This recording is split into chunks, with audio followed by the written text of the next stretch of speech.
السلام عليكم، معكم ام هاني. جبت لكم وصفه جديده اللي هي عباره عن سباغيتي او صوص طوماط فاصون بولونياز افيك لي بولات دو فيونداشي.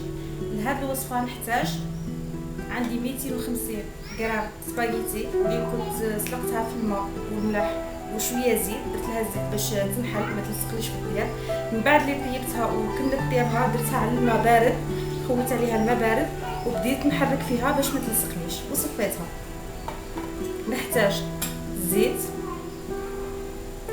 نحتاج حبة بصل رابي، نحتاج 4 حبات تاع طوماطيش رابي. الطوماطيش تكون هكذا بهذا الحجم اللي كنت سلقتها في الماء. من بعد اللي حليتها منها هكذا درتها في الماء طيب. من بعد اللي سلقت وطابت نحيت لها لابو تاعها، سواء ميكسيها ولا بالفرشاط بالفرشيطه تكرفجيها تعطيك هذا الشكل هذا. نحتاج معلقه طماطم مصبره، نحتاج كفته، نحتاج كرافس اللي كنت هكذا سيريغي اللي كنت قصيته هكذا دق، نحتاج رند لوري 3 ورقات، نحتاج ثوم 2 فصوص رابي، لي زيبيس، نحتاج شويه فلفل اسود، قليل من الكمون، شويه ملح. نمروا طريقه التقليد. من بعد ما وضعت المقله تاعي على النار تسخن رفد قليل من الزيت على حساب 2 معالق ولا 3.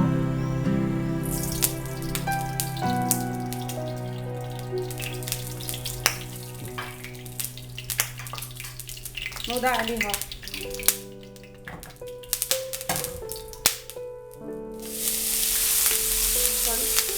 نخليه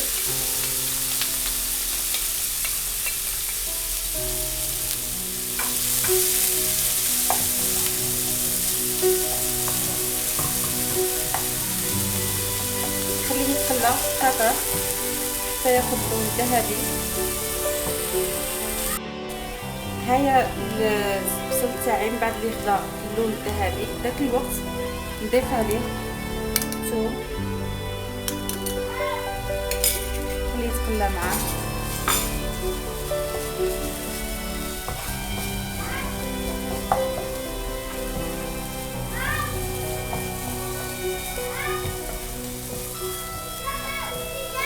نزيد نضيف طماطم،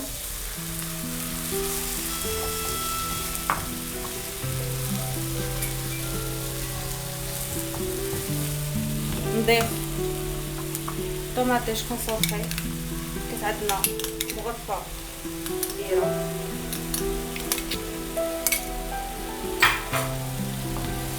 نخلط كلشي مع بعض ونمرقو غير بشويه ماء باش ما تجيش لاصوص ناشفه هكذا. نمرق شويه ماء مكتروش ونخلي لاصوص تاعي توجد بخاطرها. من بعد لي لاصوص تاعي قربت تطيب نضيف لها الكرافس اللي توجدتها، نزيد اوراق الرند كانوا 3،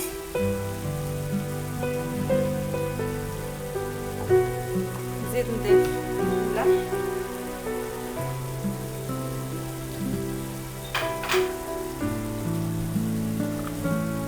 فلفل اسود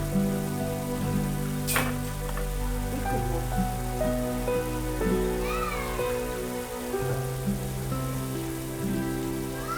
ندخل كلشي مع بعض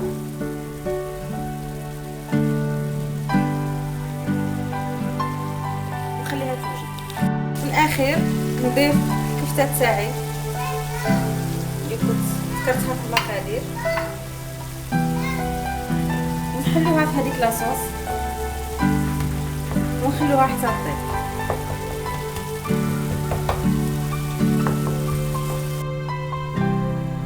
طابت لاصوص طوماط تاعي على فاصون بولونياز، هاهي اللي وجدت.